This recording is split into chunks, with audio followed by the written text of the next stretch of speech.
we are making Regent's Punch. It is sparkling, it is delicious, and it is a perfect example of 1700s opulence. Absolutely. So we are going to go ahead and make this for you today, and hope you join us. So this one goes back all the way to like the mid to late 1700s. This was actually, we kind of teased in the Facebook group that this is the Punch of Kings. This was actually created for King George IV. So this was, King George IV was kind of not a great king, to be completely honest. When we think of those kind of big fat kings that are just like consuming everything in their sight, that's kind of him. He was a little bit over the top on everything that you can consume. So he this is a perfect example of that. I mean, this is the only punch that we're making this month that has champagne. Again, a perfect example of that sort of excessive lifestyle that he enjoyed. Yeah, so all the ingredients here are just kind of big, rich, expensive. They have kind of a allure to them.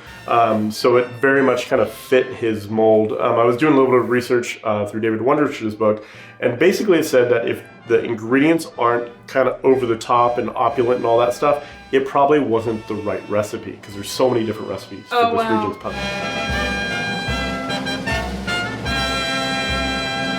To start the process, as with a lot of the other punches, you're going to want to start with an oleo sacrum. This is obviously very glamorous looking. In a Ziploc bag. Looks pretty terrible. The king would have been proud. Right, exactly. But basically what you're going to want to do to make this oleo sacrum is get some citrus. We have an orange, because we couldn't find a blood orange, but ideally it would be one blood orange. A bitter orange, actually. I'm sorry, nope. Excuse me. Bitter orange, good catch. Uh-huh. 1 bitter orange, 2 mandarin oranges, which Chris just sliced, and 1 lemon. And you can see they are naked because we peeled them earlier. For the oleo sacrum, yeah. A couple hours ago, about? Yeah. Yeah, about that. So go ahead, put that in a baggie, add about 2 ounces of sugar. We're using turbinado sugar because, once again, like super refined white sugar wasn't really a thing in the 1700s. So this is our best guess of something that would be a little bit more unrefined, a little bit less processed. Throw that in a baggie and wait, basically. Smush it around a little bit. I'm doing this not just because I enjoy it, but also because it helps bring out the oils in the citrus and pull that into the sugars. And yeah, so 2 hours later, you will have some oleo sacrum. Yep. So we're going to go ahead and mix that with 16 ounces of green tea, which I've made ahead of time. And this is just going to let the sugar dissolve a little bit more, kind of marry all these flavors together. And when you make your tea, you don't follow the usual recipe, right? No, I like to go a little bit stronger. So this, in general, it's 4x. So whatever the package recommendation is for tea, I go 4 times that, because then I can kind of control the flavor and get a little bit more punch out of the tea. I see what you did there. It's terrible. So far, I've not made a mess, but that's coming for sure. So yeah, that's kind of the first steps. Actually, here you go. You got a better idea? This isn't going well. So I'm just going to pour this into the baggie, get a little bit of liquid going, brilliant. And then you can go from there. So this way, if we make a mess, it will be Chris's fault and not mine. That's true. Which is why this is such a good strategy. So yeah, we're just going to make a syrup out of this essentially, and then we're going to combine this with all the remaining ingredients. So ideally, you'd probably do this a couple hours before your guests start arriving. Got a little bit in the bottom there. Oh, don't want to miss that. But yeah, a couple hours before the guests start arriving. So you can start to chill this thing down, just like all punches, you want to get the temperature down quickly. Absolutely. All right. There we go. Now we go ahead and give that a stir. As you can imagine, it's quite chunky with all of those peels in there. We'll strain those out shortly, but for now, I'm just looking to dissolve all that sugar.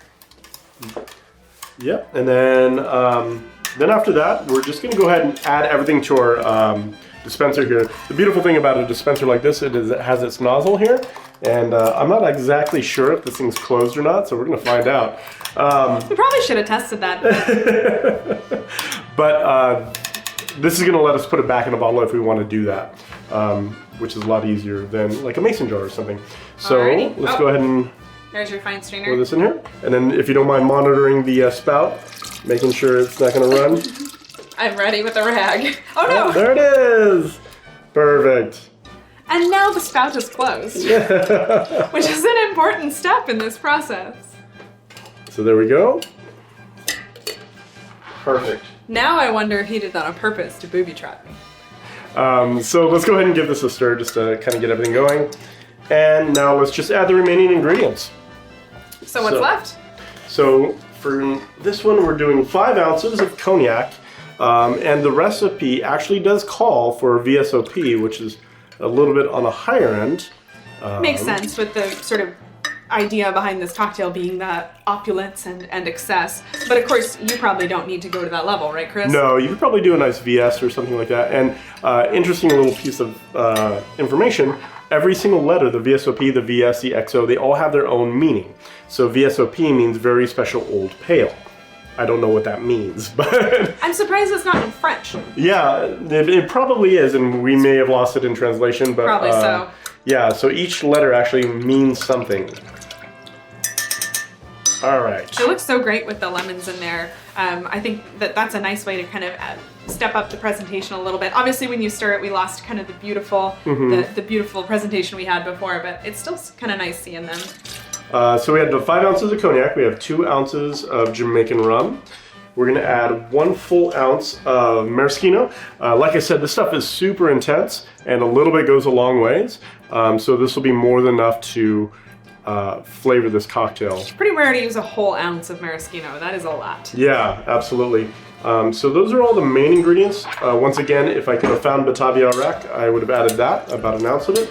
But since we don't have bitter orange, let's go ahead and add this in. 1 or 2 dashes of that, just for some bitterness to it.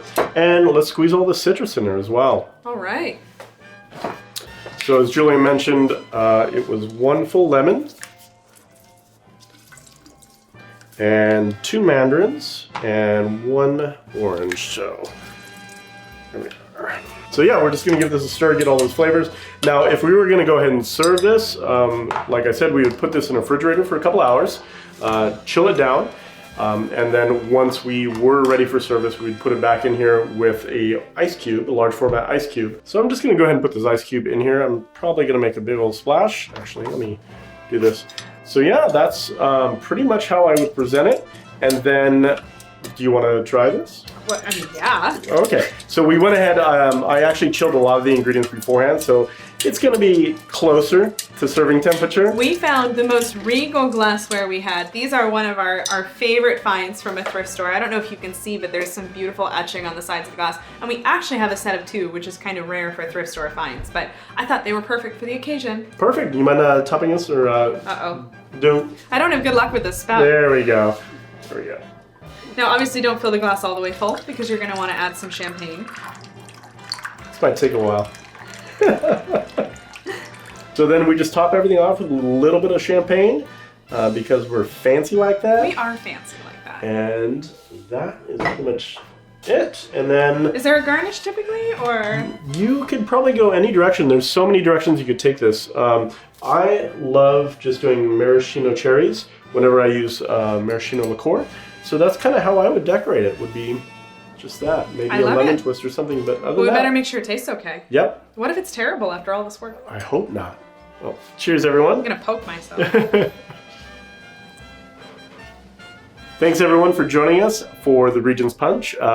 Hopefully, during the holidays, you'll have some fun with this, make it your own, and hopefully share some of your pictures as well. Absolutely, we would absolutely love to see them.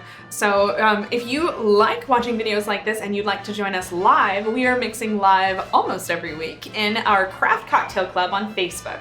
You can find us at abarabove.com/craftcocktailclub. So hopefully we'll see you next time. You can join us. You can heckle. Chris loves that. I do. I'm a big fan. Big fan of the heckling. I would love that. So definitely let us know in the comments what you are mixing this holiday season, and we will catch you next time. Cheers, everyone. Cheers. Pinkies up. Pink.